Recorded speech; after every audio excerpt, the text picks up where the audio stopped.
For a long time, like so many of us, particularly women who are, whether we're caregiving or Mhm. we're doing a million things for a million people at work with their parents, with their kids, with their friends, it's never enough. We're always last on our list.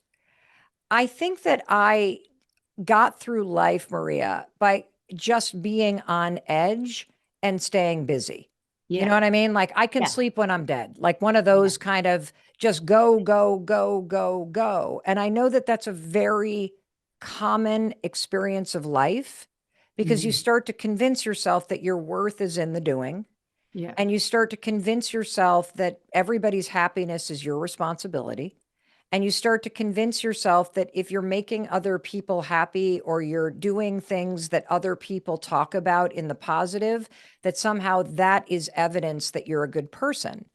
And so what happened for me is number one, I forced myself to pursue something that I had been telling myself I didn't have time or wouldn't be successful at for years.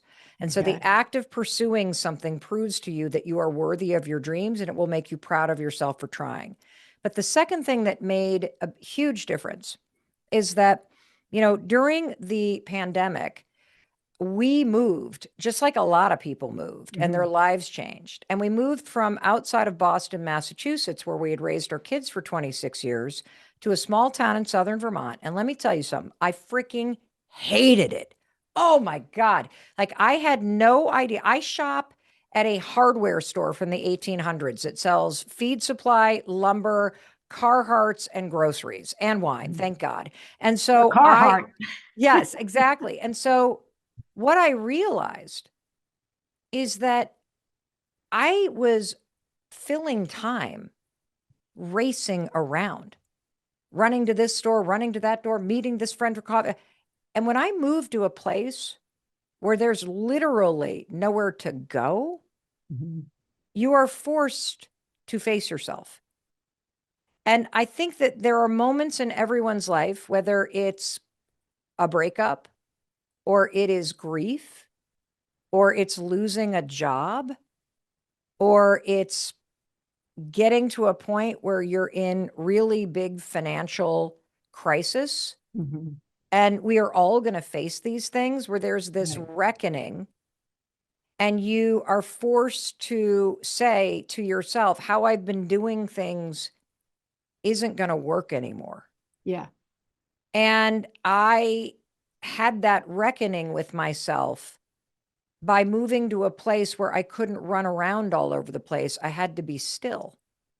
And what I discovered by really just slowing down and getting outside more and realizing that when everything's important, nothing's important, Mhm.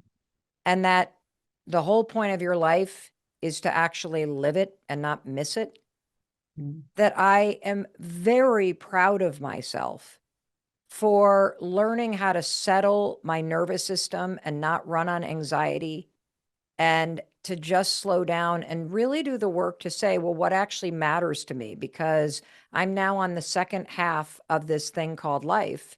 Yeah. And I want to make sure that I don't race through the entire thing and get to the end and look at everyone who goes, how did I do? Because I don't remember any of this. Yeah. And I'm proud of the fact that I recognized that the way I had done the first half of my life was not going to make me happy or make me feel fulfilled in the second half.